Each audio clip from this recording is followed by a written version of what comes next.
नमस्कार शेतकरी बंधूंनो, मी डॉक्टर मितल सुपे, सहाय्यक प्राध्यापक मृद व जलसंधारण अभियांत्रिकी विभाग, कृषी अभियांत्रिकी व तांत्रिकी महाविद्यालय, डॉक्टर पंजाबराव देशमुख कृषी विद्यापीठ अकोला। आज मी आपल्याला शेततळे पावसाचे पाणी साठवून ठेवण्याचे एक यशस्वी वरदान कसे ठरवू शकते याबद्दल माहिती देणार आहे। महाराष्ट्र राज्यातील 82% शेती ही पूर्णपणे पावसावर अवलंबून आहे, पण बऱ्याचदा हा पाऊस फार अनिश्चित असतो। कधी तो हवामान खात्याने दिलेल्या निर्देशानुसार वेळेवर येतो, तर कधी येत नाही, याची खात्री नसते। आणि अशा प्रकारच्या लहरी स्वरूपाच्या पावसाचा परिणाम थेट पिकांवर होतो, त्यामुळे शेतकऱ्यांचे बऱ्याचदा आर्थिक नुकसान सुद्धा होते। यावर एक प्रभावी उपाय म्हणजे शेततळे। पावसाचे पाणी अडवून ठेवून ते एका तळ्यात गोळा करून ठेवायचे आणि शेतकरी हे पाणी ज्या वर्षभर आपल्या गरजेनुसार वापरू शकतात, अशी ही शेतकऱ्यांची गरज ओळखून सरकारने सुद्धा मुख्यमंत्री शाश्वत कृषी सिंचन योजनेद्वारे शेतकऱ्यांना शेततळे बांधण्यासाठी आर्थिक सहाय्य देते आणि काळ्या जमिनीवरील हे पाणी जास्त प्रमाणात वाहू नये याचे शेततळे हे प्रभावी उपाय आहे।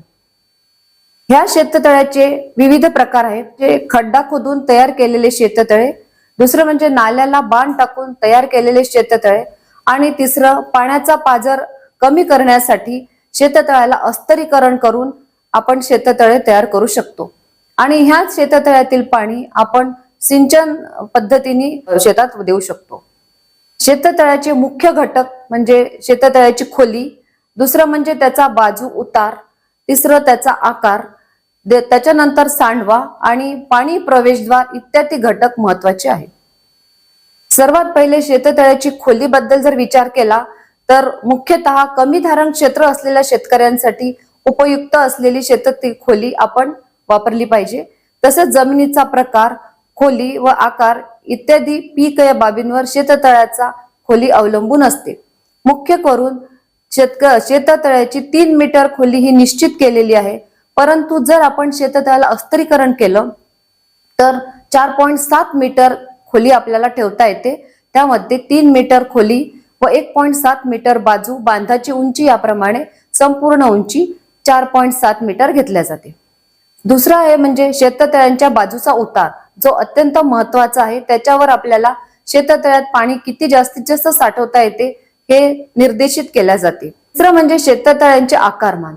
शेततळ्याचा आकार चौरस किंवा आयताकृती असू शकतो। महाराष्ट्र शासनाच्या विविध योजनेतून राबवण्यात येणाऱ्या शेततळ्यांचे आकार हे बहुतेक करून 20 मीटर बाय 20 मीटर किंवा 30 मीटर बाय 30 मीटर इत्यादी या आकाराचे घेण्यात येते।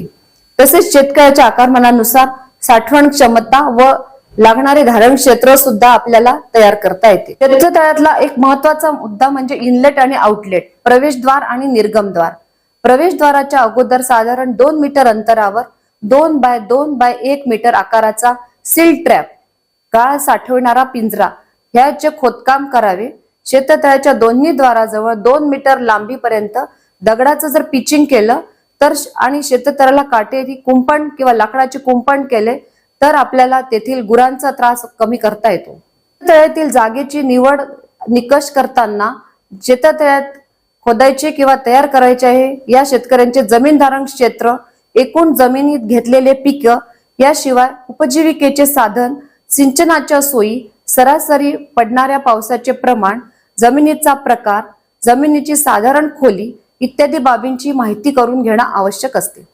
आपण जर शेततळे खोदले तर ते शेतकऱ्यांच्या शेतात जास्तीत जास्त उपयुक्त होऊन पिकांसाठी लागणारे पाणी आपण गोळा करू शकतो।